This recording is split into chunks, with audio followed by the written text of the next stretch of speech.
안녕하세요. 마음 한 잔 나로부터의 자유입니다. 요즘 사시는 게 좀 어떠신가요? 낙낙하지만 않지요. 그렇다 보니 직성껏 잘 안 되지요. 그래요.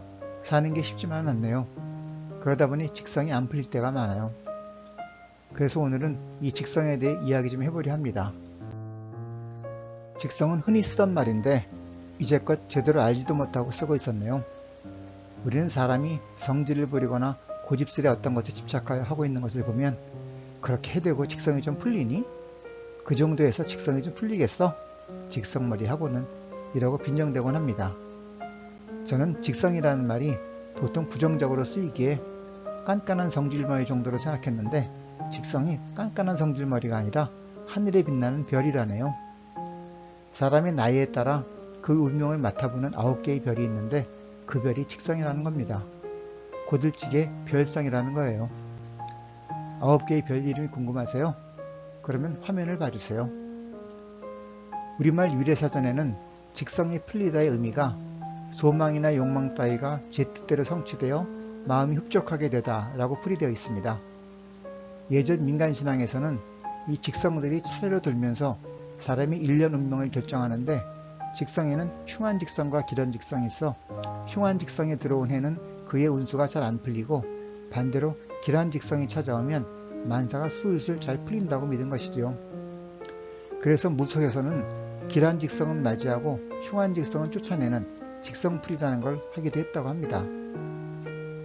직성이 별자리라고 하지만 직성이 풀리다의 의미가 소망이나 욕망 따위가 제 뜻대로 성취되어 마음이 흡족하게 되다 이듯이 제 뜻대로 즉 제 성질대로 일이 잘 풀리지 않으면 직성이 안 풀리는 것이니 사실 실제 생활에서는 성질머리하고 밀접한 관련이 있는 것은 맞는 것 같아요.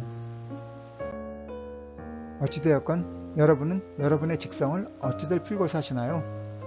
과학 문명이 급격히 발전하면서 제가 어릴 적에 비해 모든 것이 풍족해지고 모든 것이 편리해지고 힘든 일도 기계가 모두 처리해주고 무슨 일을 하든 시간도 많이 절약되고 한순간에 지구 이쪽에서 저쪽으로 편지도 보내고 전화도 할 수 있게 된 그런 시대에 사는데 왜 우리 마음은 더 궁핍해지고 초조해지고 초라해지고 조급해지고 각박해지는 것일까요?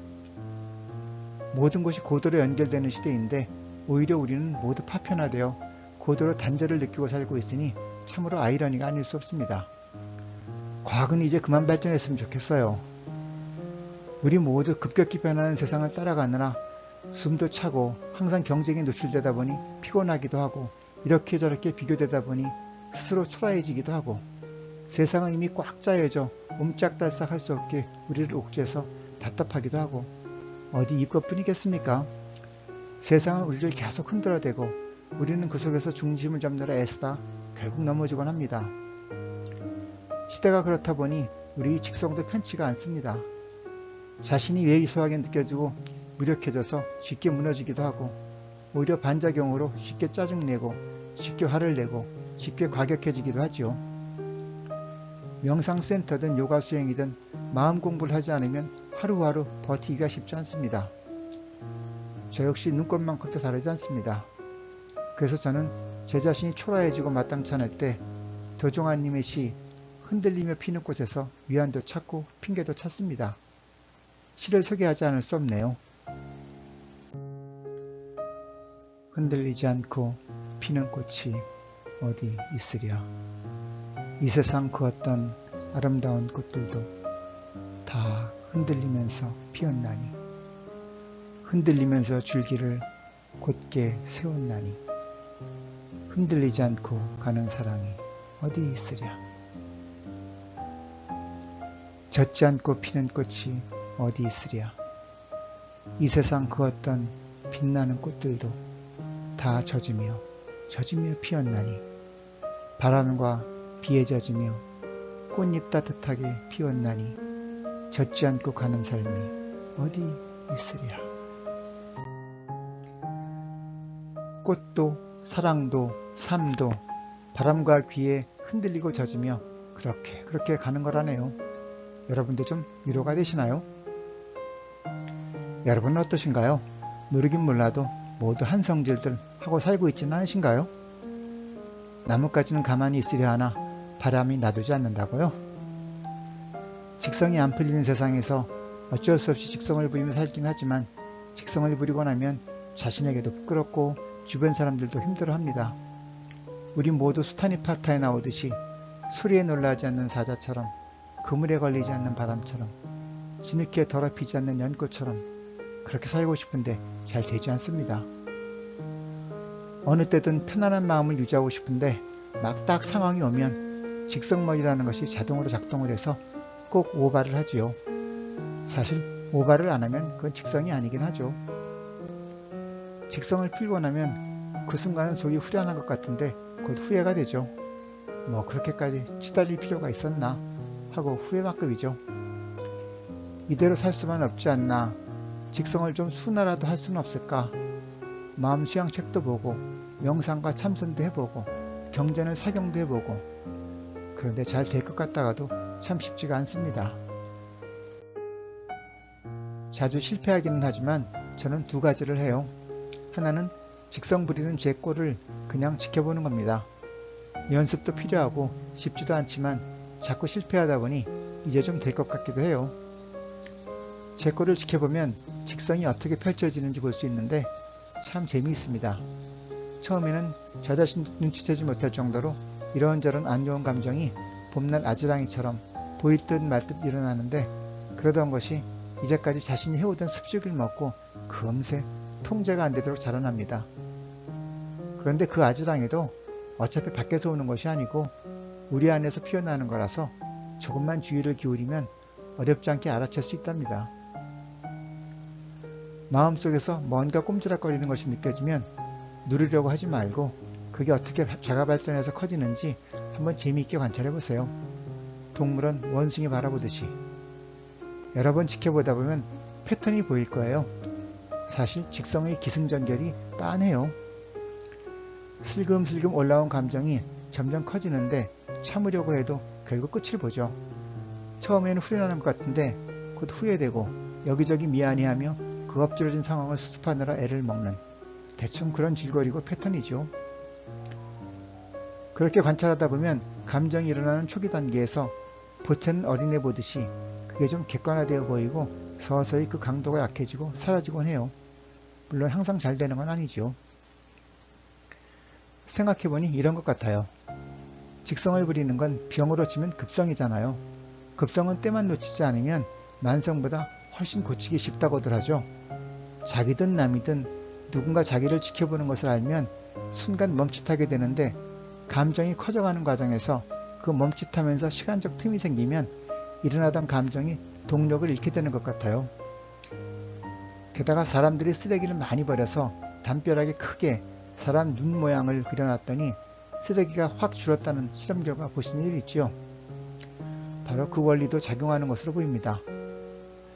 눈은 지켜보는 것을 의미하고 남이 나를 지켜보든 내가 나를 지켜보든 내 자신이 대상화되어 관찰된다는 것이지요. 자기가 자신을 관찰하고 있으면 자신이 무슨 짓을 하고 있는지 객관적으로 보이고, 그러면 자신이 처한 상황에서 한 걸음 물러서 바라보게 되는 여유도 생기게 되거든요.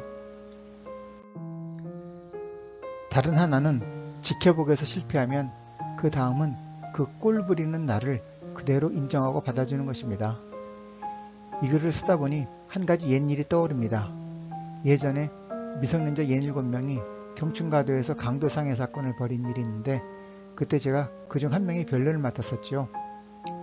제가 변호를 맡은 아이의 나이가 제일 많아 다른 공범자들이 모두 형이 시켜서 어쩔 수 없이 한 양 입을 모아서 더욱 어려웠던 사건이지요.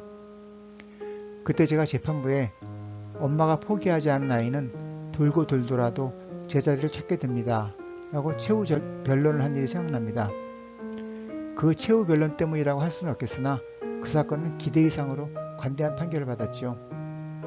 그 어머니는 그 후에도 오랜 동안 고맙다고 전화도 해주시고 동충하초로 술 담갔다고 보내주시기도 했는데, 더 반갑고 고마웠던 것은 그 아들이 직장 들어가 착실히 생활하고 있다는 것이었습니다.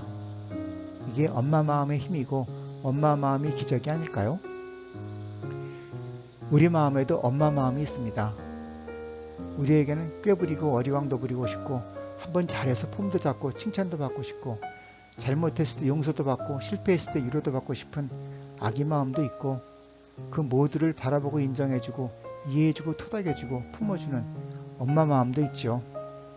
우리 마음의 고향은 우리 안에 있는 이 엄마 마음이 아닐까요? 이 엄마 마음은 항상 우리에게 우리 아기 오늘도 힘들었지? 애썼다 애썼어. 사람은 다 실수하고 산단다. 너도 곧 나아질 거야. 엄마는 항상 우리 아기가 최고란다. 사랑해 하고 다독여줍니다. 여기에 어떤 조건도 전제도 없습니다. 그냥 무조건 내 편을 들어주는 또 하나의 내 마음인 거죠. 이 글을 쓰면서 제 코끝이 찡해지고 눈가가 촉촉해지는 것이 바로 우리 안에 위로받고 어리광 부리고 싶은 아기 마음이 있다는 증거죠. 나이에 관계없어요. 지위 고하에도 관계없어요. 돈이 많고 적고 해도 관계없어요. 자신을 지켜보다 힘이 들면 그냥 한 번 더 무너져 보세요. 이제까지도 그러고 살았는데 한 번 더 무너진다고 뭐가 되주겠어요.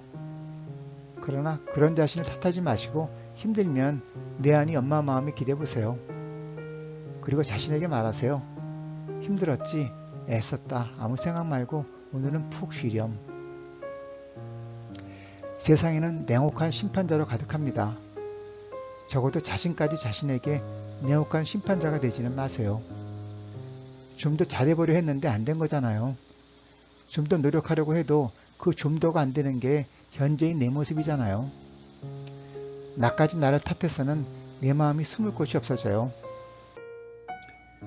일단 엄마 마음으로 돌아가 겁먹고 주눅 들어있는 그 아기 마음을 품어주시는 것은 어떨까요? 그 아기 마음이 휴식을 찾고 힘을 얻을 수 있도록. 오늘도 직성 풀 일이 있었나요?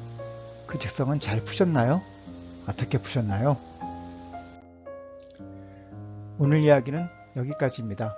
들어주셔서 감사합니다. 구독, 좋아요는 제게 큰 힘이 됩니다. 마음 한 잔, 나로부터의 자유였습니다.